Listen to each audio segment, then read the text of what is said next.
Continue our coverage from the PDAC. With me now is the Mercenary Geologist, Mickey Fulp. Mickey, how's it going? It's going well. So yesterday, presentation day for newsletter writers, you went a little different on the script there. Tell us a bit about it. Well, I threw them a curveball at the end of the day. They asked me to give the last talk and to fill the room. And I figured by that time everybody had heard enough about markets and stock picks and inflation, deflation, and gold and hard assets and bear markets. And so I threw them a curveball and I talked about geological catastrophes, doomsday scenarios that are bound to happen within certain time frames. All right, we'll wrap up with that a little later. Okay. Now let's start with, there seems to be a rebound here in the sector, in the gold mining sector. I'm hearing a lot of optimism from people at the conference. Do you share that optimism? Well, I certainly do, and I'm hopefully optimistic about what's going to happen after this conference. If you remember the last 3 years, we've had a similar move up in the Venture Exchange Index pre-PDAC, and then all the pros come in and sell right after it, and they end up being the high for the year.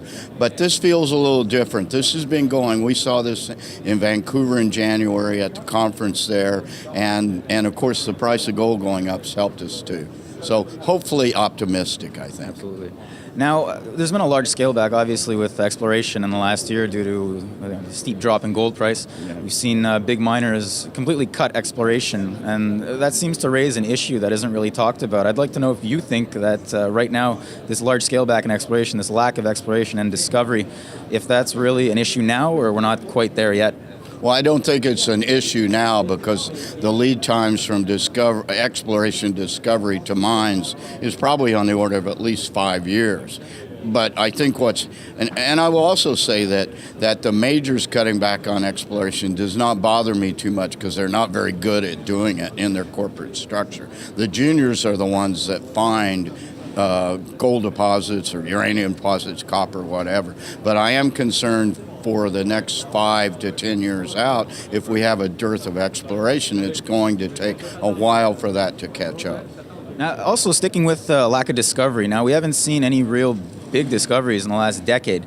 Now, my colleague Daniela spoke with Pierre Lassonde last week at BMO conference, and he said that maybe there's just a lack of technology. The mining sector hasn't caught up with technological advances to make these big discoveries. Do you think that's the case? Well, before I address that question, I do have an opinion on that.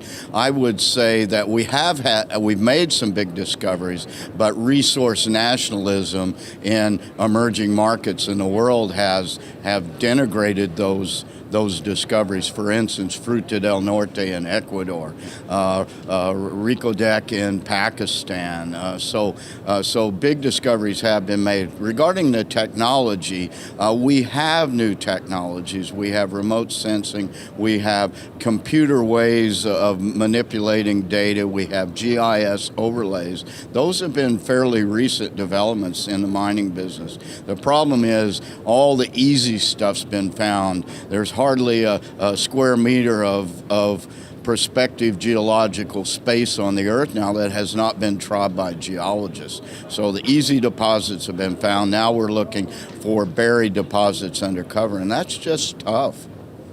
All right, let's wrap it up now with, we'll take it back to your presentation yesterday. Now, I know part of it was asteroids smashing the Earth and yes, turning us all to dust there way down the line. But right now we have asteroids in mining that companies like Planetary Resources and Deep Space Industries are saying they're going to look to mine these asteroids. Do you think we're going to see this anytime soon? Well, I don't think that's going to happen in my lifetime, but I'm an old guy, maybe in yours. But I certainly think that's going to happen at some point. As I've already said, we've found the easy stuff on Earth. The asteroids are major sources of nickel and platinoids and iron and various other metals. So it's coming.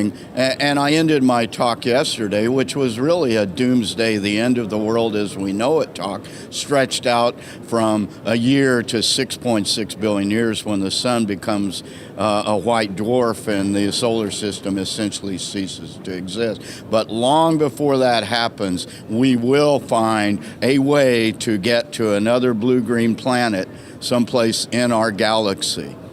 Always a pleasure, Mickey. Thanks a lot, Alex. My pleasure. And thank you for watching our continued coverage at the PDAC. If you have any comments and questions, please don't hesitate to send them to newsfeedback@kitco.com. Keep watching.